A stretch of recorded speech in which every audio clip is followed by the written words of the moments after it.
اقتباس نمبر 11۔ افسوس یار نے عیاری کی، دغا سے یہ نوبت ہماری کی، جس کا رونا ہمیں ناگوار تھا، وہ ہمارے لہو کا پیاسا قتل کا روادار تھا۔ یہ مثل سچ ہے، 13ویں صدی ہے، نیکی کا بدلہ بدی ہے۔ محبوبوں کی تمنا دل میں رہی، وطن جانے کی حسرت آب و گل میں رہی۔ دوستوں کا کہنا نہ مانا، وہ آگے آیا پچھتانا پڑا۔ بے اجل جلاد کے فریب سے ذبح ہوئے طالب و مطلوب، جان جوکھوں میں پھنسے زندہ درگور ہوئے۔ حوالہ سبق و مصنف۔ یہ اقتباس ہماری درسی کتاب مخزن ادب میں موجود داستان بندر کی تقریر دل خراش سے لیا گیا ہے، جو رجب علی بیگ سرور کی مشہور تصنیف فسانہ عجائب سے ماخوذ ہے۔ رجب علی بیگ سرور کے زمانے کا لکھنؤ عیش و نشاط اور لہو و لعب کے نغموں سے معمور تھا۔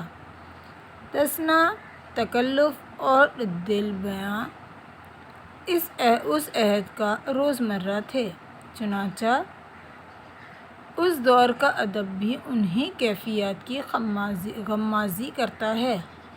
رعایت لفظی اور قافیہ بندی رجب علی بیگ سرور کی تحریر کا خاص جوہر ہے۔ سیاق و سباق۔ اس داستان میں ایک شہزادے پر ہونے والے ظلم کی داستان بیان کی گئی ہے، جس کے مطابق ایک وزیر زادہ شہزادے کو جادو کے طلسم سے بندر بنا دیتا ہے، جس نے بعد میں ملکہ مہر نگار کی مدد سے اس مشکل سے نجات حاصل کی۔ اس مضمون کے ذریعے انسان کی فطرت میں پوشیدہ عیاری، مکاری اور دغا بازی کو بیان کیا گیا ہے۔ الفاظ معنی: عیاری کی، چالاکی سے کام لیا، نوبت، حالت، آب و گل، پانی اور مٹی، جان جوکھوں میں پھنسے، مشکل میں پڑ گئے۔ تشریح: شہزادہ جان عالم کو اس کا ایک دوست وزیر زادہ طلسم کے زور پر بندر بنا دیتا ہے اور خود شہزادے کے قالب میں چلا جاتا ہے۔ شہزادہ جان عالم بندر کے روپ میں وہاں سے فرار ہو جاتا ہے اور اسے ایک چڑی مار پکڑ لیتا ہے اور اسے ایک سوداگر کے ہاتھوں فروخت کر دیتا ہے۔ سوداگر اس بندر کو جو باتیں کرتا ہے بہت عزیز رکھتا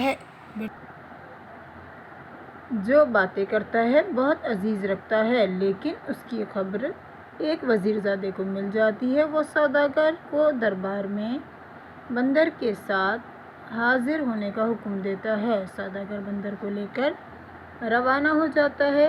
جب سوداگر شاہی سرائے کے قریب پہنچتا ہے تو بندر کے روپ میں شہزادہ جان عالم دنیا کی عیاری اور مکاری کی کیفیت بیان کرتے ہوئے اپنے اوپر ہونے والے ظلم کی داستان سناتا ہے کہ کس طرح اس کے دوست وزیر زادے نے دھوکے سے اس سے قالب تبدیل کرنے کا جادو سیکھا اور پھر اسے اس پر آزما کر اسے بندر بنا دیا اور خود شہزادے کے روپ میں آ گیا، اور اب وہ اسے قتل کرنے کی کوشش کر رہا ہے۔ اس لیے یہ کہاوت سچی ہے کہ 13ویں صدی میں نیکی کا بدلہ بدی ہے۔ اس لیے اب اس کی زندگی کے دن پورے ہونے والے ہیں اور فریب کا شکار ہو کر وہ بے موت مرنے والا ہے۔